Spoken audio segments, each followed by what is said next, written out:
के बारे में कुछ बातें बताना चाहती हूँ। 2 अक्टूबर सन 1869 को महात्मा गांधी जी पैदा हुए।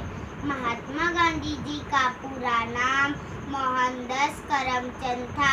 महात्मा गांधी जी के वालिद का नाम करमचंद था। महात्मा गांधी जी के वालिदैन का नाम पुतलीबाई था। महात्मा गांधी जी के बीवी का नाम कस्तूरबा गांधी था।